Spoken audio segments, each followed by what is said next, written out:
संत परंपरा वैज्ञानिक दृष्टिकोनाचा वारसा घेऊन आली आहे।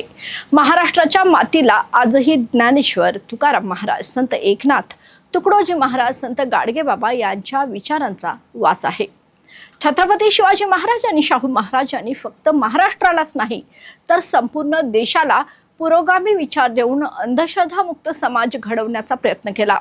आज त्याच महाराष्ट्रात अशोक खरात या भोंदूबाबाचे अनैतिक कारनामे बाहेर पडतात आणि यात आपले राजकीय लोक सुद्धा सहभागी असल्याच्या बातम्या जेव्हा समोर येतात तेव्हा आपला समाज या संतांनी आणि महापुरुषांनी घडवलेल्या महाराष्ट्रातीलच आहे का असा प्रश्न उपस्थित होत आहे।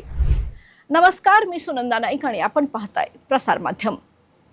गेल्या काही दिवसांपासून महाराष्ट्राच्या राजकीय आणि सामाजिक स्तरावर एकाच नावाची चर्चा सुरू आहे आणि ती म्हणजे भोंदूबाबा अशोक खरातची आणि त्याचबरोबर जोडल्या गेलेल्या तथाकथित राजकीय व्यक्तींच्या नावांची।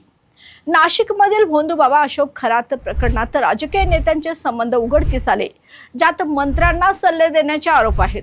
स्थानिक निवडणुकातही करणी, जादूटोणा प्रकरणे समोर येत आहेत।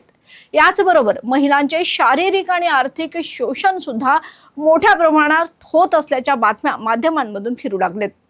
ज्या महाराष्ट्रात संतांनी भक्तीला तर्क आणि मानवतावादाशी जोडले, आपल्या भारूड आणि कीर्तनातून अंधश्रद्धा, पशुपक्षी बळी यांचा निषेध करून स्वच्छता आणि वैज्ञानिक दृष्टिकोनाचा प्रचार केला, आज त्याच महाराष्ट्रात अशोक खरात सारखे भोंदूबाबा आपली अनैतिक कृत्ये राजरोसपणे पार पाडत आहेत। नाशिक प्रकरणात मंत्री आणि नेत्यांचे याच खरातशी संबंध असल्याचे विरोधक आरोप करत आहेत। यामुळे आता पुरोगामी महाराष्ट्राची प्रतिमा धोक्यात आल्याचे दिसत आहे। अशोक खरात या भोंदूबाबाला आज अटक जरी झाली असली तरी याच्या सहवासात महाराष्ट्रातील अनेक मंत्री, आमदार, सेलिब्रिटी आणि संविधानिक पदावरील व्यक्ती वावरत असल्याचे व्हिडिओ, फोटो आणि बातम्या आज समाज माध्यमांवर फिरताना दिसत आहेत। यावरून आपले राजकीय लोक सुद्धा या अंधश्रद्धेच्या विळख्यात सापडल्याचे दिसत आहे। लोकप्रतिनिधी आणि जनता अंधश्रद्धांना बळी पडत आहे आणि ही परिस्थिती समाजाला चुकीच्या दिशेने नेत आहे, ज्यावर आता उपाययोजना आवश्यक आहेत। यामुळे पुरोगामी महाराष्ट्राची प्रतिमा धोक्यात आल्याचे दिसत आहे। 2013 मध्ये नरबळी प्रतिबंधक आणि जादूटोणा विरोधी कायदा आणला, ज्यामागे नरेंद्र दाभोळकरांची महाराष्ट्र अंधश्रद्धा निर्मूलन समिती होती।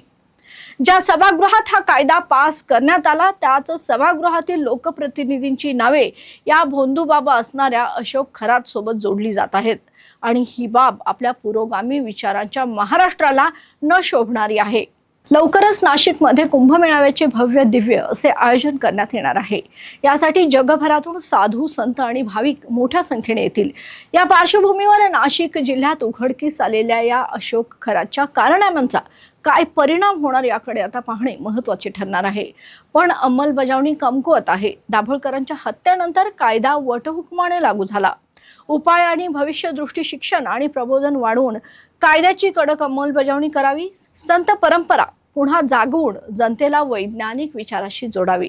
राजकीय नेत्यांनी अंधश्रद्धा टाळून जबाबदारीने वागावे, अन्यथा समाज मागे पडेल। धन्यवाद।